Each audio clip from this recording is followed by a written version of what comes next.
Ils ne te diront jamais ces règles à l'école. Personne ne te les expliquera clairement au travail, et encore moins ceux qui les utilisent contre toi chaque jour. Le pouvoir n'est pas un conte moral où les gentils gagnent à la fin. Le pouvoir est un jeu silencieux, froid, précis, et ceux qui refusent de le comprendre deviennent automatiquement des pions. Tu as peut-être déjà ressenti cette impression étrange. Travailler dur, être sincère, être loyal, et pourtant voir d'autres avancer plus vite, imposer leur volonté, obtenir le respect, l'argent ou l'influence sans jamais sembler forcé. Ce n'est pas de la chance, ce n'est pas du hasard. C'est la maîtrise de lois invisibles que la majorité refuse de regarder en face. Machiavel n'a jamais enseigné la cruauté pour la cruauté. Il a enseigné la réalité. Une réalité dérangeante, souvent inconfortable, mais toujours efficace. Il a compris avant beaucoup d'autres que les hommes ne se comportent pas comme ils prétendent, mais comme leurs intérêts, leurs peurs et leurs désirs les y poussent. Et tant que tu refuses de voir cela, tu restes vulnérable. Manipulé parfois, dominé souvent, limité presque toujours. Ce guide n'est pas fait pour rendre le monde plus dur. Il est fait pour t'empêcher d'être naïf dans un monde qui ne l'est pas. Les 48 lois du pouvoir ne sont pas des règles à appliquer aveuglément. Ce sont des lunettes, une nouvelle vision. Une façon de lire les situations, les gens, les silences, les regards, les intentions cachées derrière les sourires. Beaucoup utiliseront ces lois contre toi sans jamais les nommer. Ils savent quand se taire, quand parler, quand flatter, quand disparaître. Ils savent comment paraître indispensable, comment créer le doute, comment déplacer la faute, comment conserver l'avantage sans jamais se salir les mains. Et toi, si tu ne comprends pas ces mécaniques, tu subis. Cette édition machiavélienne n'est pas là pour glorifier la manipulation gratuite. Elle est là pour te donner un choix conscient. Le choix de comprendre plutôt que d'ignorer. Le choix de voir plutôt que de croire. Le choix de maîtriser plutôt que de réagir. Car le vrai pouvoir commence toujours par la lucidité. Celui qui comprend les règles peut décider quand jouer, quand se retirer, et surtout quand ne pas se laisser utiliser. Tu découvriras que le pouvoir n'est pas toujours dans l'attaque, mais souvent dans la retenue. Pas dans la parole, mais dans le silence. Pas dans la confrontation directe, mais dans la stratégie indirecte. Tu comprendras pourquoi trop de transparence affaiblit, pourquoi trop de sincérité mal placée expose, pourquoi trop d'émotions donne l'avantage à l'autre.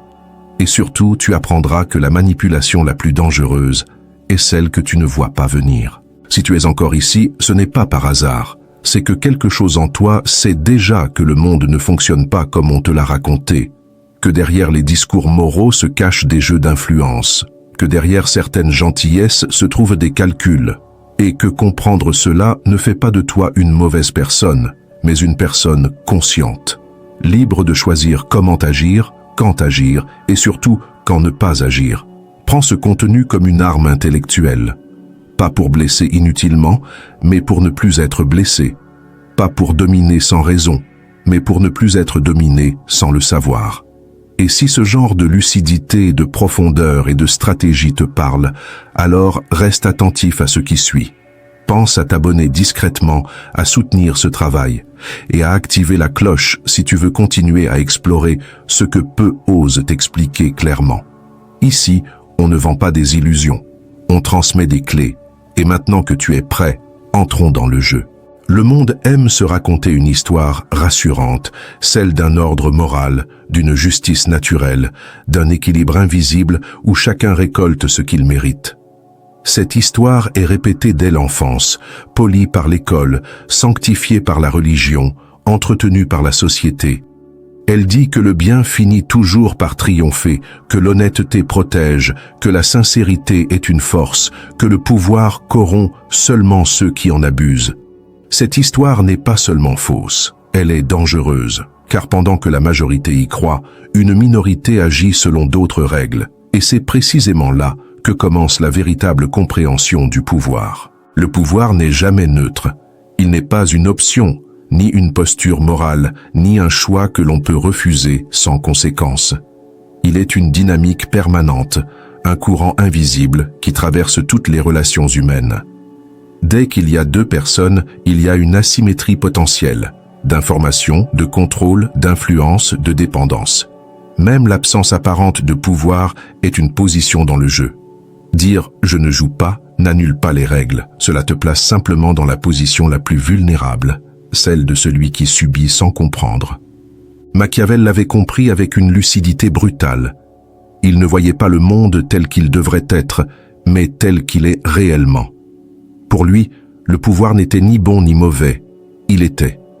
Et refuser de l'observer avec froideur revenait à se condamner à être manipulé par ceux qui, eux, n'avaient aucun scrupule à l'étudier.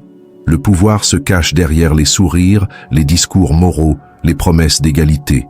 Il se glisse dans les institutions, les familles, les amitiés, les entreprises. Il agit même là où l'on prétend l'ignorer. L'illusion la plus répandue consiste à croire que le pouvoir appartient uniquement aux figures visibles, les dirigeants, les riches, les célébrités, les chefs. En réalité, le pouvoir véritable est souvent discret. Celui qui parle le moins observe le plus. Celui qui se montre vertueux n'est pas toujours celui qui agit avec intégrité. Celui qui se présente comme faible peut être en train de préparer une domination silencieuse. Le pouvoir n'a pas besoin de se déclarer. Il se manifeste dans les résultats, dans la capacité à orienter les décisions des autres sans les forcer ouvertement. Une autre illusion dangereuse est celle de la neutralité morale. Beaucoup pensent que rester gentil, juste, authentique suffit à les protéger. Mais la morale affichée est souvent un masque. Les règles morales servent autant à contrôler qu'à guider. Elles sont utilisées pour culpabiliser, limiter, rendre prévisible. Celui qui croit que le monde récompense automatiquement la bonté confond l'éthique personnelle avec les lois du pouvoir. Machiavel ne rejetait pas la morale. Il refusait simplement de la confondre avec la réalité des rapports humains. Le pouvoir fonctionne selon des lois froides. La perception, la peur, le désir, l'intérêt. Les gens suivent rarement ce qui est juste. Ils suivent ce qui leur semble avantageux ou sécurisant. Ils respectent la force avant la bonté, la constance avant la sincérité, les résultats avant les intentions. Celui qui ne comprend pas cela se retrouve exploité, non parce qu'il est mauvais, mais parce qu'il est naïf. Et la naïveté dans un monde de stratégie est une faiblesse. Refuser de voir le pouvoir ne l'empêche pas d'agir sur toi. Au contraire, cela te rend plus perméable à son influence. Tu crois choisir librement, mais tes choix sont orientés. Tu crois parler spontanément, mais tes mots sont conditionnés. Tu crois être indépendant, mais tu réagis à des pressions invisibles, le regard des autres, la peur du rejet, le besoin de validation. Le pouvoir moderne est rarement brutal. Il est subtil, psychologique, intégré. Il ne t'ordonne pas, il t'amène à vouloir ce qu'il attend de toi. Machiavel observait que ceux qui se proclament vertueux sont souvent les plus dangereux, car ils se croient au-dessus du soupçon. Leur morale devient une arme. Ils condamnent, jugent, excluent, tout en se présentant comme justes. Le pouvoir adore se cacher derrière la morale, car elle désarme la critique. Qui oserait remettre en question quelqu'un qui prétend agir pour le bien? Pourtant, c'est souvent là que se logent les manipulations les plus efficaces. Comprendre que le pouvoir n'est jamais neutre, c'est accepter une vérité inconfortable. Tu es déjà dans le jeu. Que tu le veuilles ou non, tu influences et tu es influencé. Tu domines parfois, tu es dominé souvent. La différence entre le stratège et la victime ne tient pas à la moralité, mais à la lucidité. Le stratège voit les forces à l'œuvre, anticipe, ajuste. La victime croit que tout est simple, transparent, équitable. Le monde réel ne récompense pas la sincérité brute. Il récompense la maîtrise de la perception. Il ne protège pas l'innocence. Il exploite la prévisibilité. Il ne punit pas automatiquement l'abus. Il punit surtout la faiblesse exposée. Ceux qui comprennent ces règles n'ont pas besoin d'être cruels. Ils ont besoin d'être conscients. Ceux qui les ignorent peuvent être animés des meilleures intentions et pourtant finir écrasés, marginalisés ou utilisés. Machiavel insistait sur un point fondamental. La nature humaine est constante. Les technologies changent, les systèmes évoluent, Les discours se modernisent, mais les mécanismes profonds restent les mêmes. L'homme cherche la sécurité, le statut, l'avantage. Il admire la force et méprise la faiblesse. Il suit celui qui semble maîtriser la situation. Ignorer cette réalité, c'est se condamner à des déceptions répétées et à une incompréhension permanente des échecs. Ce premier chapitre n'est pas une invitation à devenir immoral, c'est une invitation à devenir lucide, à cesser de confondre le monde idéal avec le monde réel, à comprendre que le pouvoir est une donnée structurelle de toute interaction humaine, que le nier ne te rend pas pur, cela te rend vulnérable. La véritable éthique commence par la connaissance, pas par l'illusion. Lorsque tu acceptes que le pouvoir n'est jamais neutre, quelque chose change en toi. Tu observes davantage. Tu parles moins, tu interprètes les actes plutôt que les discours. Tu comprends que la naïveté est coûteuse et que la lucidité est une forme de protection. Tu ne deviens pas cynique, tu deviens stratège. Et dans un monde où le pouvoir agit même quand il se nie, cette transformation n'est pas un luxe, c'est une nécessité. Parler de pouvoir sans parler de psychologie humaine revient à tenter de jouer aux échecs sans comprendre comment les pièces se déplacent. Le pouvoir ne vit pas dans les institutions, ni même dans l'argent ou les titres. Il vit dans l'esprit humain. Il se nourrit de failles invisibles, de désirs inavoués, de peurs primitives et de besoins émotionnels que la plupart refusent de regarder en face. C'est précisément pour cela que tant de personnes se font manipuler tout en croyant être libres, et que d'autres dominent sans jamais lever la voix. La psychologie humaine est le véritable champ de bataille. Celui qui la comprend n'a pas besoin de force. Celui qui l'ignore devient une pièce dans le jeu de quelqu'un d'autre. L'homme n'est pas rationnel. C'est la première vérité que Machiavel avait comprise avant l'heure, bien avant que la psychologie moderne ne mette des mots scientifiques sur ce constat dérangeant. L'être humain se raconte qu'il agit par logique, par morale, par valeur. En réalité, il agit par émotion, puis cherche une justification intellectuelle après coup. Peur de perdre, peur d'être rejeté, peur de manquer, peur d'être insignifiant. À l'opposé, désir d'être reconnu, admiré, validé, aimé ou craint. Ces forces souterraines dirigent les comportements bien plus sûrement que n'importe quel raisonnement conscient. Le pouvoir s'exerce précisément là, dans ce décalage entre ce que l'homme croit être et ce qu'il est réellement. L'ego est l'une des portes d'entrée les plus évidentes. Chaque individu porte en lui une image fragile de sa propre importance. Certains la protègent par l'arrogance, d'autres par la victimisation, d'autres encore par une morale rigide qu'ils brandissent comme un bouclier. Peu importe la forme, l'ego cherche constamment à être rassuré. Il veut sentir qu'il compte, qu'il est au-dessus, qu'il est différent. Celui qui sait flatter un ego, le provoquer ou le menacer, détient déjà un levier immense. Machiavel l'avait observé. Les hommes pardonnent plus facilement une offense qu'une atteinte à leur orgueil. Toucher l'ego, c'est toucher le centre nerveux du comportement humain. La peur est l'autre pilier fondamental. Peur de l'exclusion, peur de la perte de statut, peur de l'insécurité matérielle, peur du regard des autres.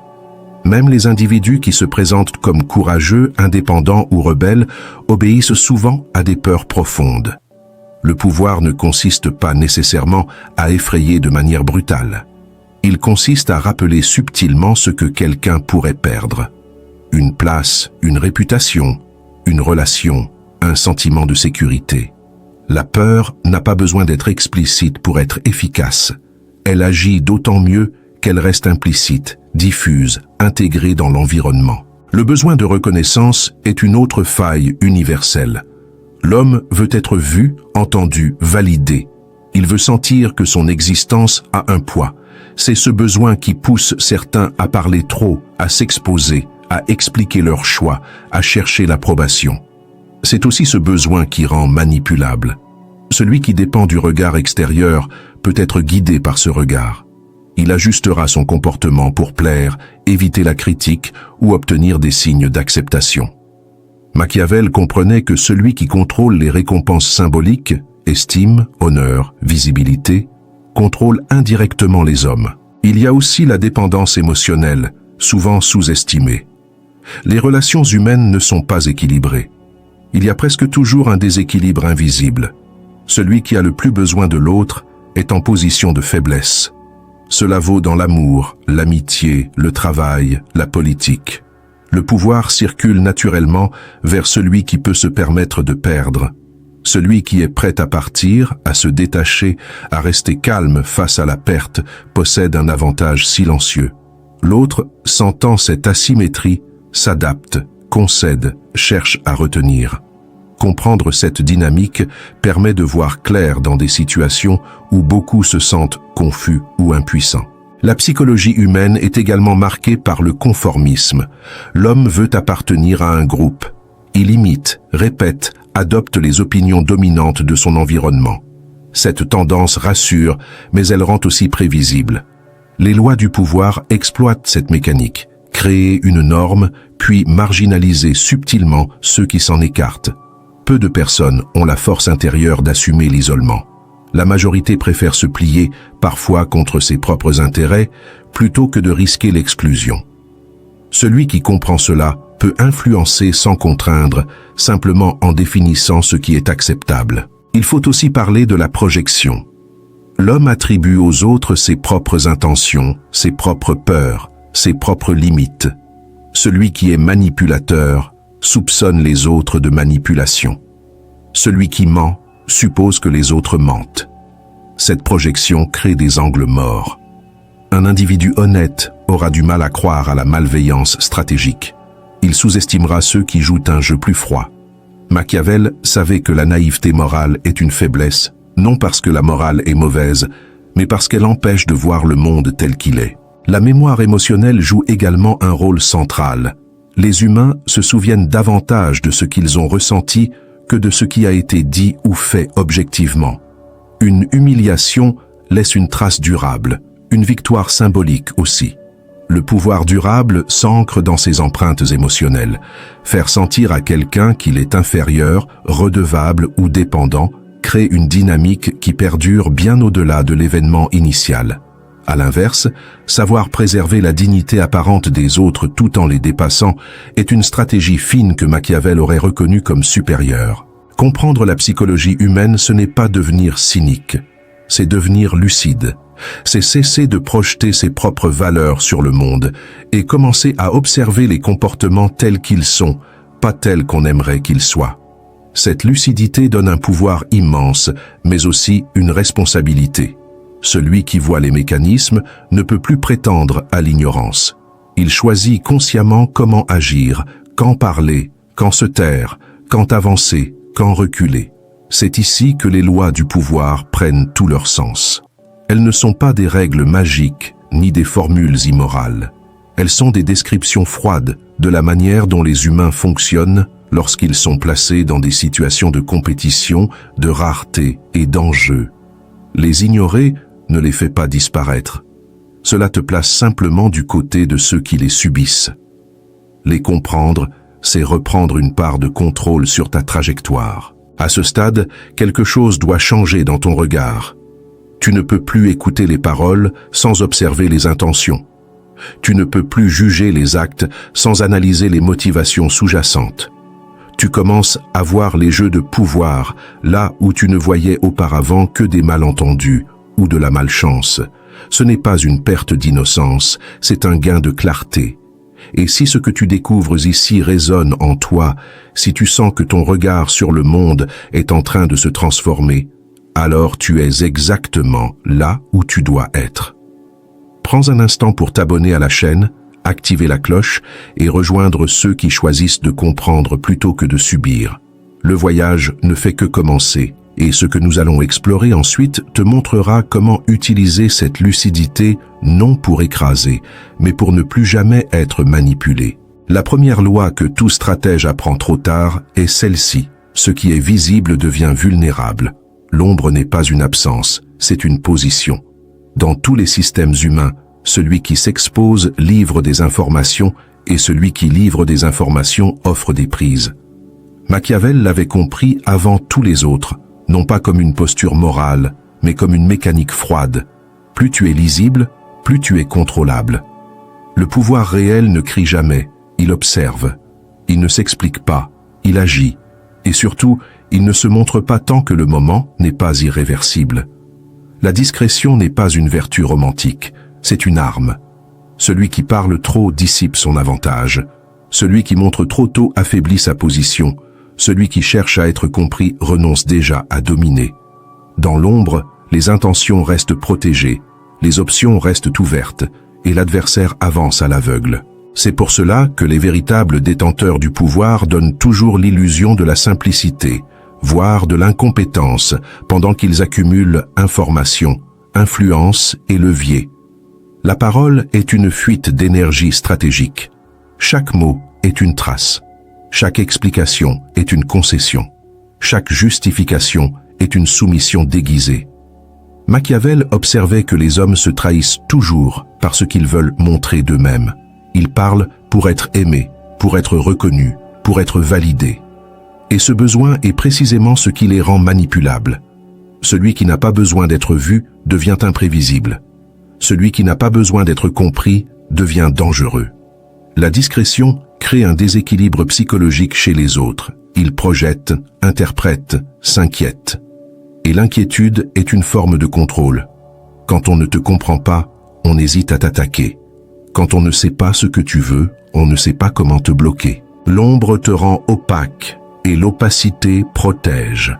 Dans tous les jeux de pouvoir, celui qui agit en silence arrive toujours plus loin que celui qui annonce ses intentions. Les grandes manœuvres se préparent loin des foules, car la foule juge, commente, ralentit et déforme. La visibilité attire les opinions, et les opinions paralysent l'action.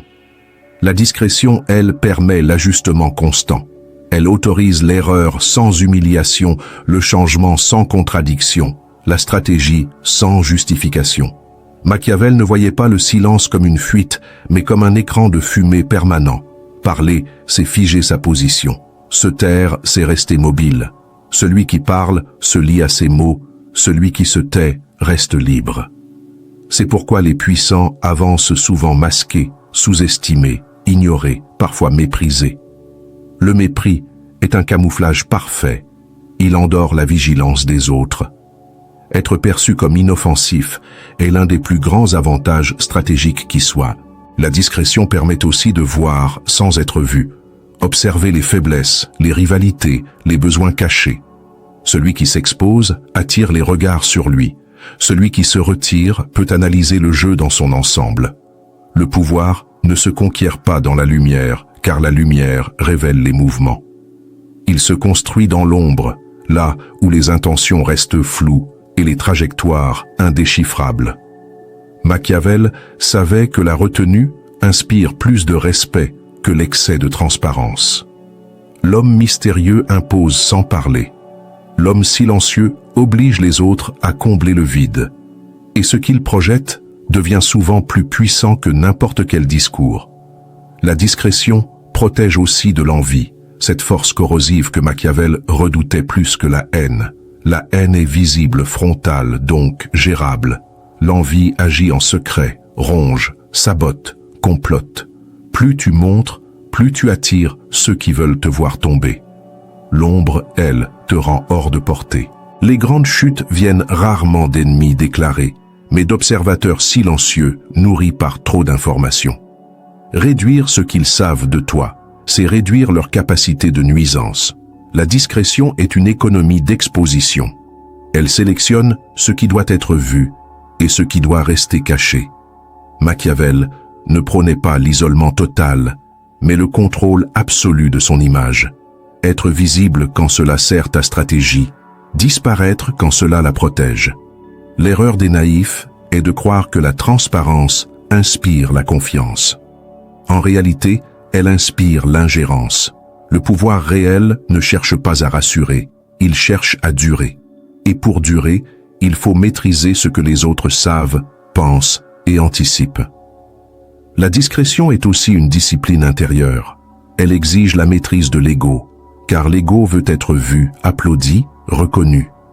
Celui qui cède à ce besoin sacrifie sa position pour une gratification immédiate. Le stratège, lui, accepte l'invisibilité temporaire pour une domination durable.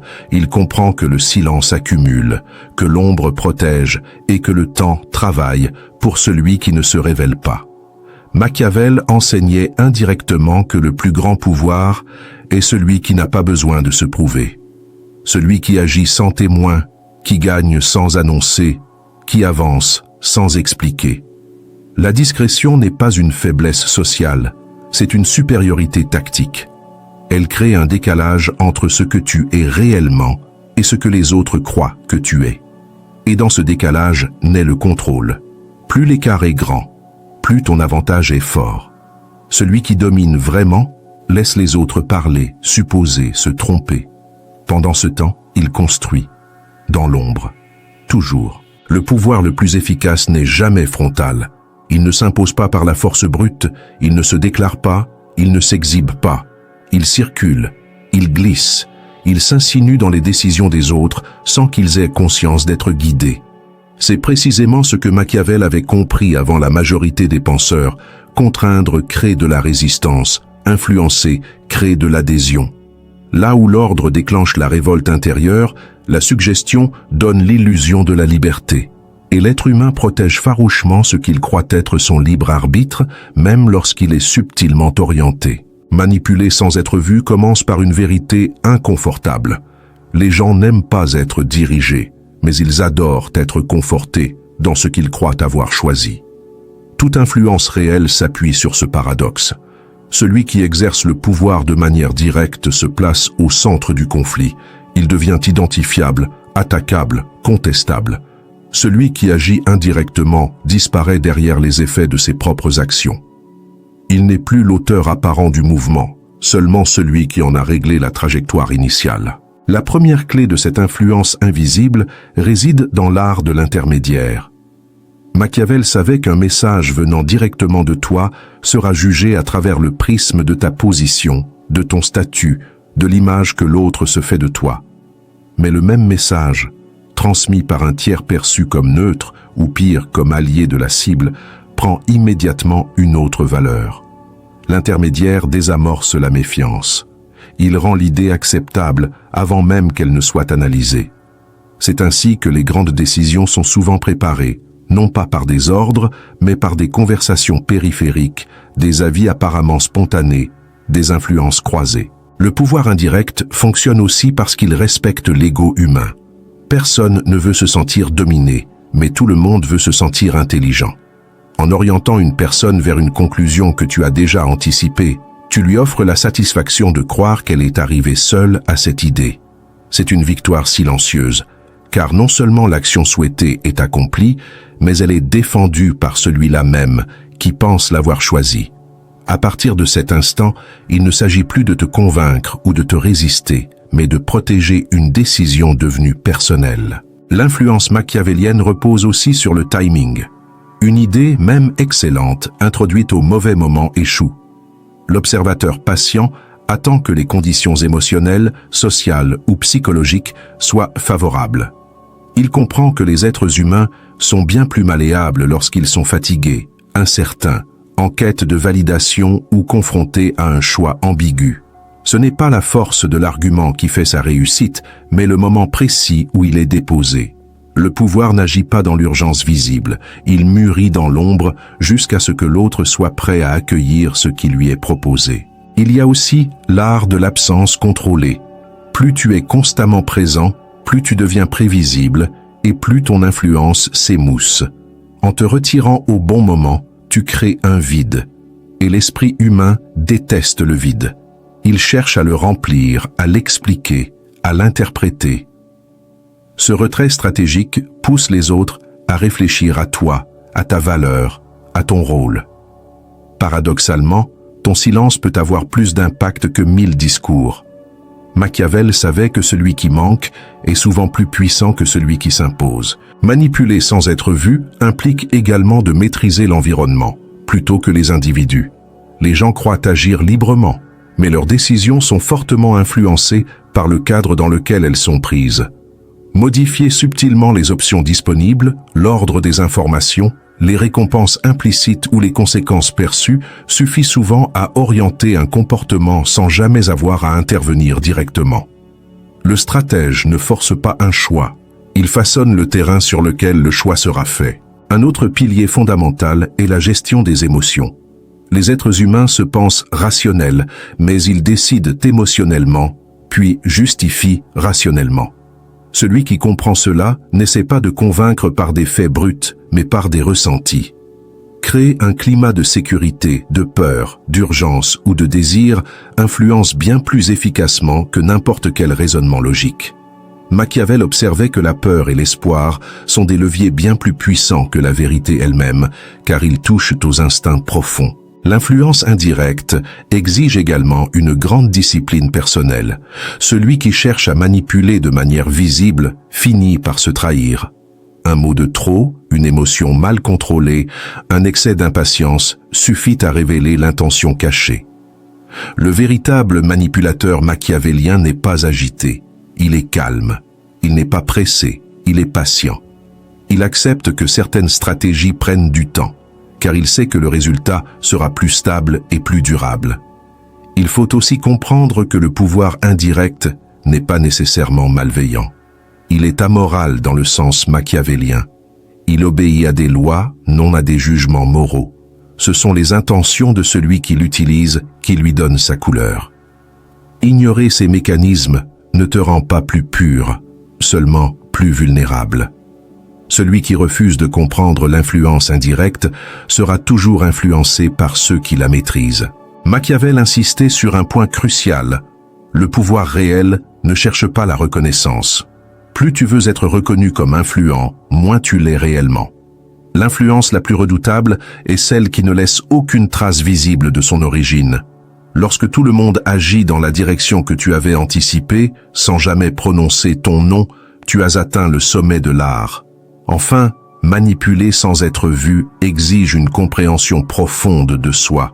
Celui qui ne se connaît pas est esclave de ses propres failles et devient prévisible. La maîtrise de l'influence commence par la maîtrise de ses impulsions, de son besoin de validation, de son ego. Tant que tu as besoin d'être applaudi, tu seras visible. Tant que tu cherches à prouver, tu perdras le contrôle. Le stratège machiavélien agit parce que cela est efficace, non parce que cela flatte son image. Dans ce chapitre se révèle une vérité simple mais dérangeante. Le pouvoir le plus durable ne s'affiche jamais. Il agit à distance, par couches successives, par influences croisées. Il ne commande pas, il orchestre. Et lorsque les résultats apparaissent, il est déjà trop tard pour en contester l'origine. Celui qui maîtrise l'art de l'influence indirecte n'a pas besoin de s'imposer, car le monde finit par bouger dans la direction qu'il a silencieusement préparée. Dominer un rapport de force ne signifie jamais écraser bruyamment l'autre, ni chercher la victoire visible.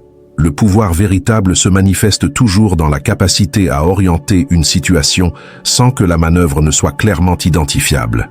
C'est ici que la pensée machiavélienne atteint sa forme la plus fine.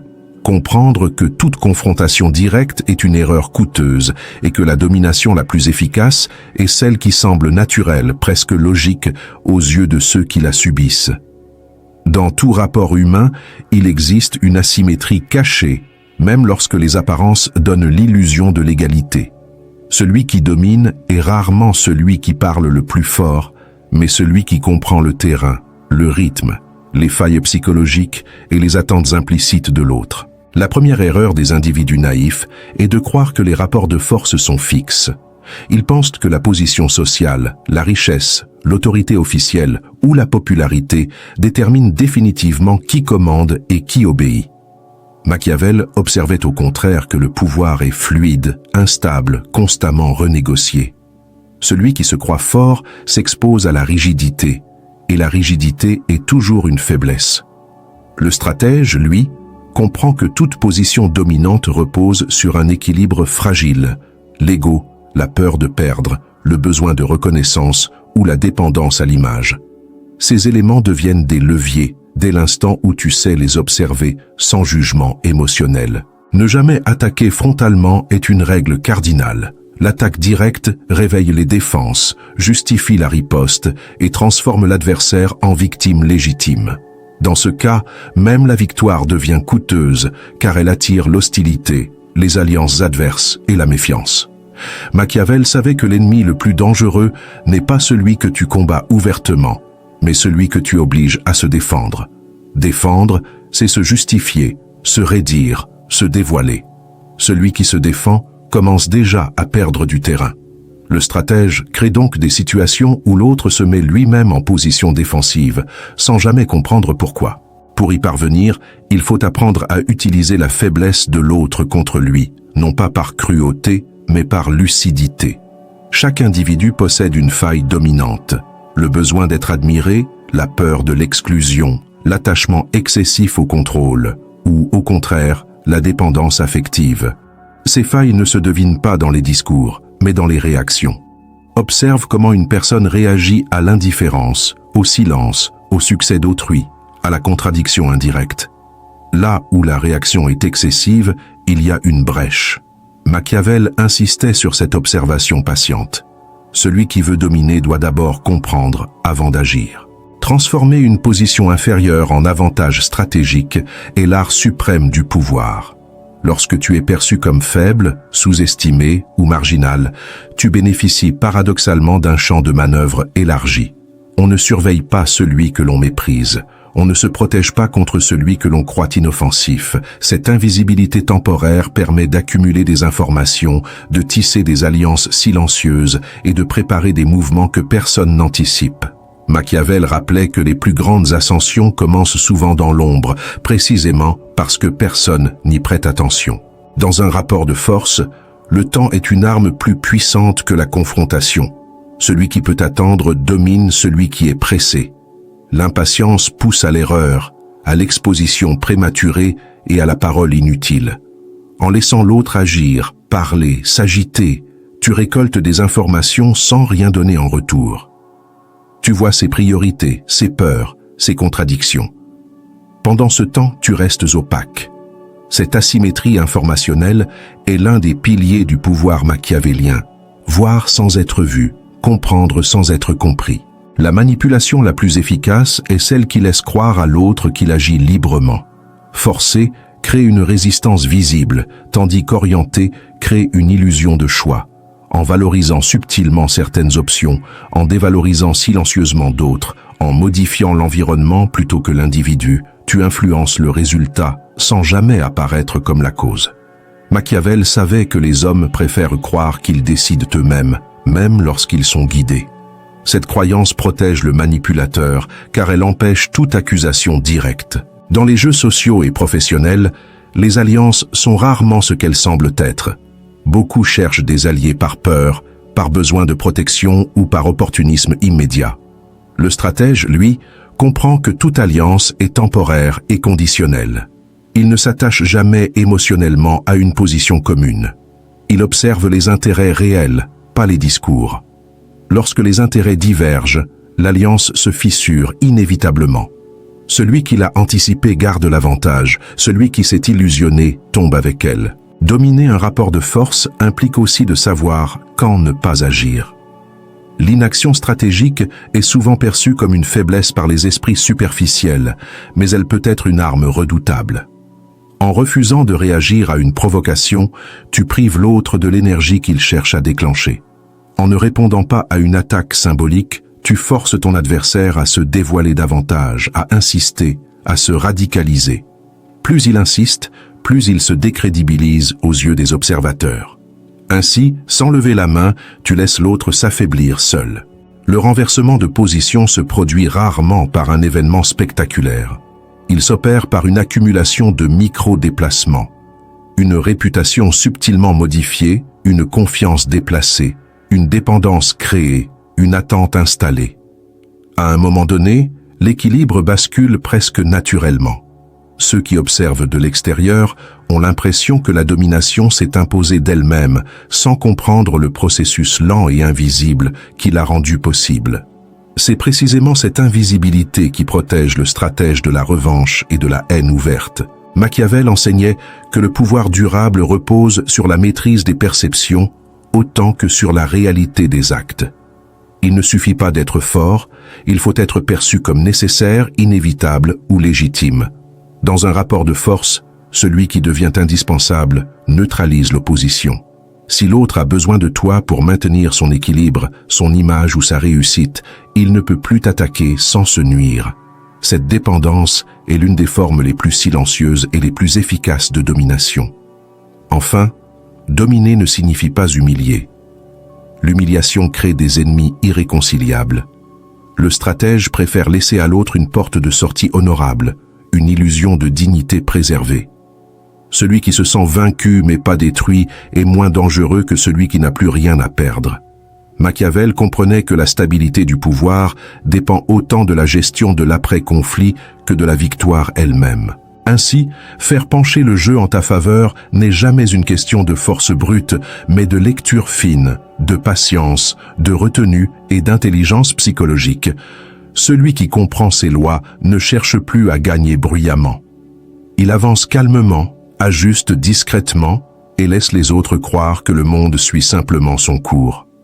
En réalité, il en tient déjà les fils. Le pouvoir véritable ne se mesure pas au moment où il est conquis, mais au temps qu'il parvient à survivre sans se retourner contre celui qui le détient.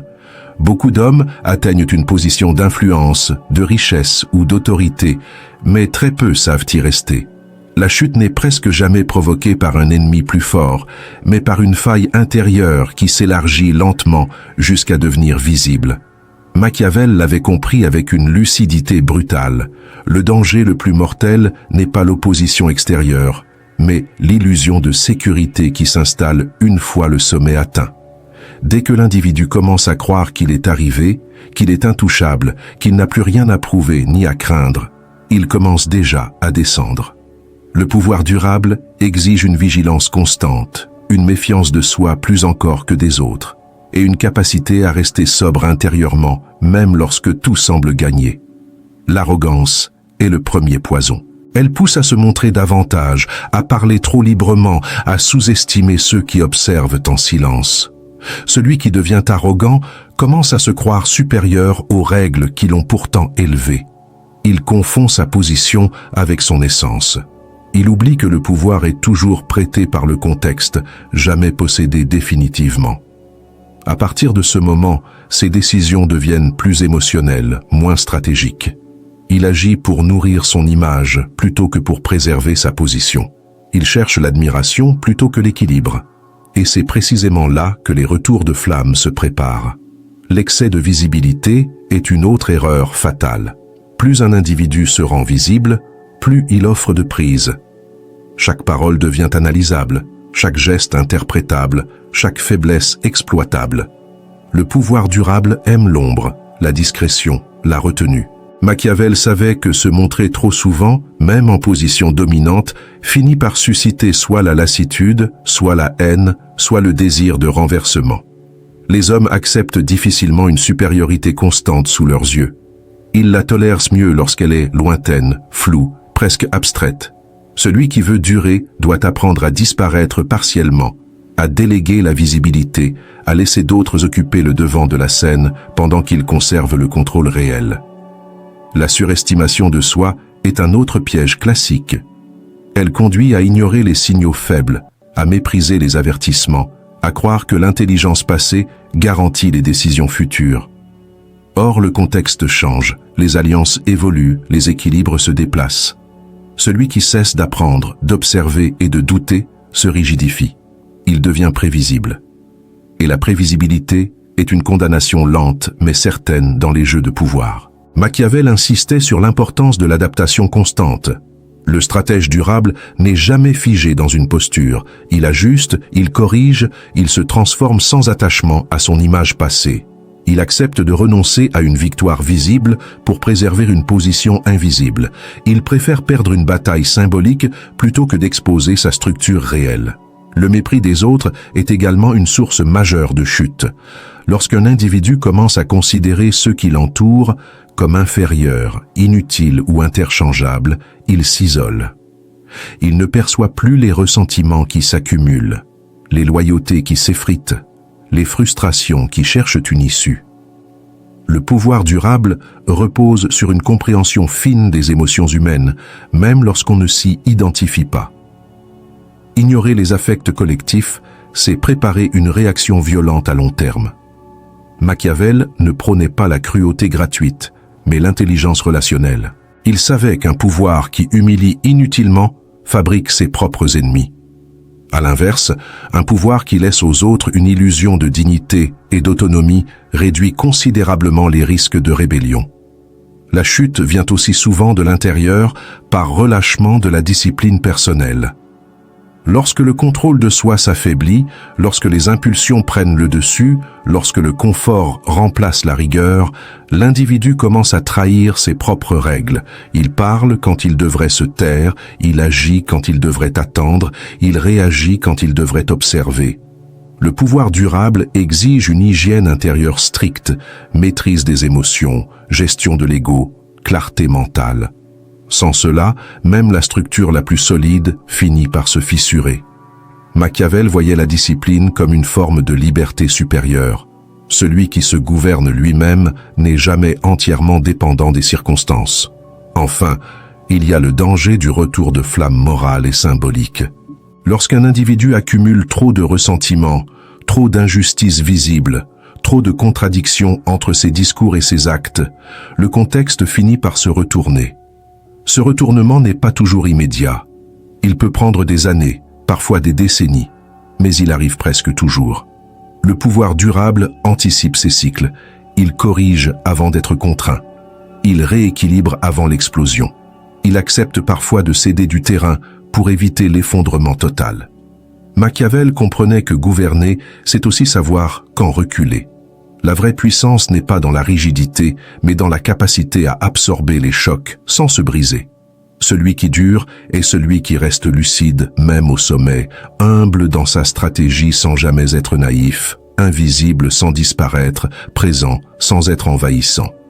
Le pouvoir durable n'est pas une domination bruyante, mais une orchestration silencieuse. Il ne cherche pas à écraser, mais à stabiliser. Il ne cherche pas à briller, mais à rester. Et c'est précisément cette discrétion, cette retenue, cette intelligence du long terme qui distingue les figures passagères des véritables stratèges. Celui qui comprend cela ne craint plus la chute, car il a intégré que la seule manière de ne pas tomber est de ne jamais croire qu'on est arrivé. Le véritable danger du pouvoir n'est pas de ne pas le comprendre, mais de s'y perdre une fois qu'on commence à le maîtriser. Beaucoup découvrent les lois de l'influence, de la manipulation, de la domination, et croient avoir enfin percé le secret du monde. Ils deviennent alors ce qu'ils pensaient combattre, prisonniers d'un jeu qu'ils ne savent plus quitter. Machiavel lui-même avertissait implicitement de ce piège. Le pouvoir est un outil, pas une identité.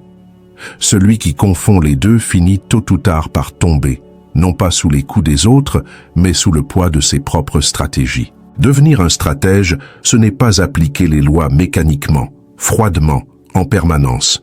Ce n'est pas manipuler chaque interaction, suspecter chaque regard, calculer chaque mot jusqu'à l'épuisement. Ce comportement n'est pas de la maîtrise, c'est de la dépendance. Le stratège libre sait quelque chose de fondamental que les apprentis dominateurs ignorent. La vraie puissance réside dans le choix. Le choix d'agir ou de ne pas agir. Le choix d'entrer dans le jeu ou de s'en retirer. Le choix de se rendre visible ou de disparaître totalement. Les lois du pouvoir sont comme le feu. Entre de mauvaises mains, elles détruisent. Entre de bonnes mains, elles éclairent et protègent. Le stratège ne cherche pas à contrôler tout le monde. Il cherche à ne pas être contrôlé. Il n'a pas besoin d'imposer sa volonté constamment, car il a compris que la contrainte fatigue, expose et attire des résistances. Il sait que la plupart des conflits sont inutiles, que la majorité des luttes sont des pièges émotionnels déguisés en enjeux importants. Il observe, il évalue et surtout, il renonce quand le jeu ne vaut pas le coup. Utiliser les lois sans devenir prisonnier signifie d'abord comprendre que tout le monde ne mérite pas une stratégie. Certains adversaires veulent t'attirer dans leur chaos, leur médiocrité, leur besoin de reconnaissance. Leur offrir une manœuvre, c'est déjà leur donner trop d'importance. Le stratège sait ignorer avec précision. Il ne fuit pas, il choisit. Il ne répond pas par faiblesse mais par lucidité. Il sait que le silence est parfois l'arme la plus humiliante pour celui qui cherche un affrontement. Il y a aussi une vérité plus inconfortable. Le pouvoir constant isole. Plus tu domines ouvertement, plus tu attires la méfiance. Plus tu influences, plus tu deviens une cible. Le stratège comprend que la longévité exige la modulation. Parfois, il avance. Parfois, il recule. Parfois, il laisse les autres gagner des batailles secondaires pour sécuriser une position plus large. Il ne cherche pas à prouver sa supériorité, car prouver, c'est déjà s'exposer. Il préfère que les autres doutent, interprètent, spéculent. L'ambiguïté protège mieux que la démonstration. Être libre dans l'usage des lois, c'est aussi refuser de laisser l'ego prendre le volant. L'ego adore le pouvoir, mais il le sabote. Il pousse à l'excès, à la vengeance, à la démonstration inutile. Le stratège, lui, est émotionnellement sobre. Il ressent, mais il ne réagit pas immédiatement. Il comprend que la majorité des erreurs stratégiques naissent d'une blessure narcissique mal digérée. Une remarque, un affront, un manque de respect perçu, et soudain, l'individu intelligent devient prévisible. Le stratège protège avant tout sa clarté intérieure. Il faut aussi comprendre que toutes les lois ne s'appliquent pas tout le temps. Les utiliser sans discernement revient à marcher avec une armure en permanence. Tu te protèges, mais tu perds en mobilité. La vraie maîtrise consiste à savoir quand retirer l'armure, quand redevenir humain, quand créer de la confiance réelle, non pas comme tactique, mais comme choix conscient. Le stratège libre n'est pas incapable de sincérité. Il est capable de la contrôler. Il sait quand elle est un risque et quand elle est un levier. Le sommet de cette posture, c'est la capacité à disparaître psychologiquement. Ne plus être obsédé par les rapports de force. Ne plus chercher à gagner chaque interaction. Ne plus vouloir toujours avoir raison. Le stratège n'a rien à prouver. Il agit quand cela sert sa trajectoire, il se tait quand cela ne la sert pas. Il devient difficile à cerner, non parce qu'il joue un rôle, mais parce qu'il n'est plus enfermé dans une identité fixe. Tantôt présent, tantôt absent, tantôt ferme, tantôt souple. Toujours insaisissable. C'est là que le pouvoir cesse d'être une arme et devient un état.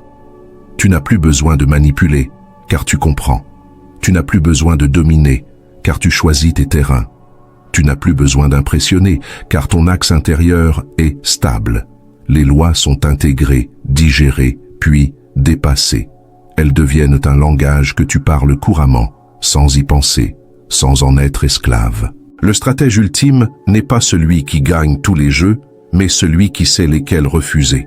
Celui qui peut entrer dans l'ombre sans disparaître de lui-même. Celui qui peut manier le silence sans se renier. Celui qui comprend que le plus grand pouvoir est de rester libre dans un monde qui cherche constamment à t'enfermer dans des rôles, des conflits et des attentes. À ce stade, tu n'es plus un pion, ni même une pièce maîtresse visible. Tu es le joueur qui sait quitter la table quand la partie est truquée. Tu observes, tu choisis, tu avances. Et surtout, tu restes souverain. Le pouvoir n'est pas un objet que l'on possède, ni une posture que l'on affiche. C'est une compréhension silencieuse du monde tel qu'il est, pas tel qu'on aimerait qu'il soit. À travers ces lois, tu as vu que rien n'est neutre. Chaque regard, chaque parole, chaque absence est déjà une manœuvre. Ceux qui prétendent ne pas jouer, jouent quand même, simplement sans stratégie. Machiavel ne nous a jamais demandé de devenir cruel, mais lucide. Il a compris avant tous les autres que l'homme agit rarement par vertu, souvent par intérêt, et presque toujours par peur. Refuser de voir cela, ce n'est pas être moral, c'est être vulnérable. Comprendre ces lois, ce n'est pas manipuler en permanence, c'est cesser d'être manipulé. Le véritable stratège ne cherche pas à dominer chaque instant. Il observe, il attend, il choisit. Il sait quand avancer, quand reculer, quand se taire, quand disparaître. Il ne confond jamais visibilité et puissance, ni agitation et influence. Il agit peu, mais juste. Et surtout, il reste libre intérieurement, même lorsqu'il comprend les mécaniques les plus dures du pouvoir. Si ce contenu a éveillé en toi une lucidité nouvelle, si tu sens que tu regardes désormais le monde avec un léger décalage, plus calme, plus froid, plus précis, alors tu es exactement là où tu dois être. Ce chemin n'est pas pour la masse, il est pour ceux qui veulent comprendre avant d'agir. Et si tu veux continuer à explorer ces lois invisibles, ces mécanismes silencieux qui gouvernent le pouvoir, la richesse et l'influence, alors reste ici. Abonne-toi, non par habitude, mais par choix conscient. Le reste du monde fait du bruit. Ici, on apprend à voir.